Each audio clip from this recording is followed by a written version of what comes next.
Баршаңызға ассалаумағалейкум. Сіздермен бірге Жанға шипа арнасы. Жантақ. Емдік қасиеті. Жантақ өсімдігінің емдік қасиеттерін халқымыз ерте заманнан ақ пайдаланып келген. Жантақ шөбінің тамыры да, оның сабағы мен масақтарының да емдік қасиеттері мол. Жантақ өсімдігінің құрамында С витамині, каротин, эфир майлары, гликозидтер, флавоноид, сапонин заттары, қант, суда еритін органикалық заттар, С және К дәрумендері, бояғыш заттар және шайыр кездеседі. Медицина саласында жантақтың жер бетіндегі бөлігі пайдаланылады. Жантақ сабақтарынан құрғатып, ұнтақ күйінде дәрілік препараттар жасайды.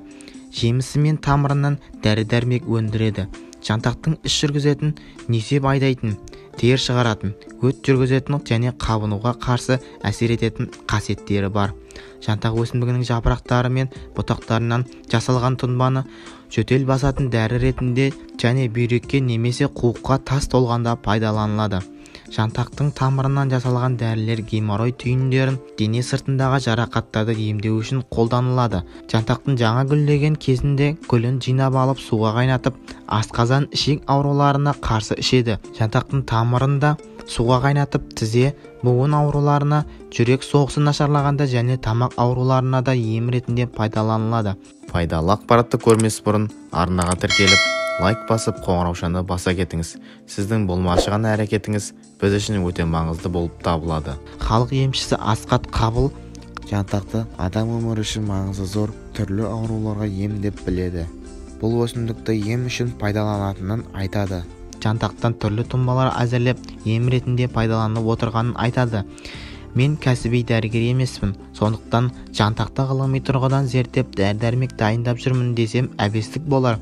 Біз кәдімгі халық емімен емдейміз. Мысалы 20 грамм тамыр өтіндісін 300 грамм қайнап тұрған суға салып, жабық ыдыста 30 минут бұқтырып, сүзіп, ас алдында әр жолы 3 ас қасықтан күніне 3 рет ішеді. Мұны бүйректе тас, құм толса және жүрек қызметінің нашарлауына денеге ісік шықса, ас алдында 1 ас қасықтан ішеді. Күніне 3 рет жантақ қайнатпа жасайды. Ангина, экземаларды әйел адамдардың спецификалық ауруларына қарсы, асқазан язвасына қолданылады. Сондай-ақ жантақтың суыққа қарсы, ыстық түсіретін, жөтелі басатын, жараның аузын жиыратын, зәр айдайтын, іш қатуын болдырмайтын қасиеттері де бар екен. Бұған қоса жатыр мойнының эрозиясы, іріңді отит кезінде жантақ ваннасын қабылдау керек екен. Дегенмен мұндай емдерді пайдаланбас бұрын емдеуші дәрігеріңіздің кеңесін алғаныңыз дұрыс.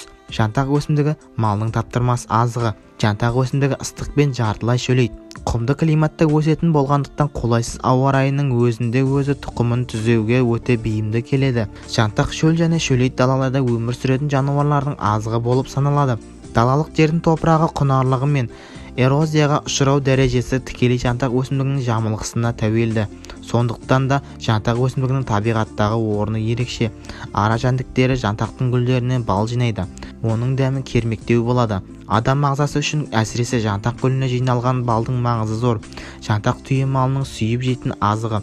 Қой мен ешкі де бұл өсімдікті сүйіп жейді. Үнемі жантақ өсімдігімен қоректенген ұсақ малдарда қосымша емдеудің қажеті жоқ. Олар жемдеген малдан бетер қоңды болып, еті өте дәмді болады. Сондықтан ауылдық жерлердің тұрғындары мал азығы үшін көбісі жантақ өсімдігін гүлдеп, дән байлаған кезде оғырып, малға қыстық азық үшін жинап алады. Халық медицинасында дәрілік шөптерді қолдану кейінгі кезеңде етек алды. Олардың ішінде халық арасында емдік қасиеті үшін көптеген ауруларға қолданатын жантақ өсімдігінің тек адам өмірінде ғана емес, ауыл шаруашылығының саласын өркендетуге де пайдасы бар. Біз сөз етіп отырған жантақ өсімдігінің біздің өңірдің экологиялық жүйесін қорғауда маңызы зор. Қорыта айтқанда, жантақ өсімдігінің қасиеттері табиғат сыйы. Оны орынды пайдалану біздің міндетіміз. Ауылымыздың аумағында жантақ көп өседі. Оны түйе тікен деп те атайды. Біз мұндай шөпті мал азығы болмаса, басқа еш нәрсеге керегі жоқ деп есептейміз.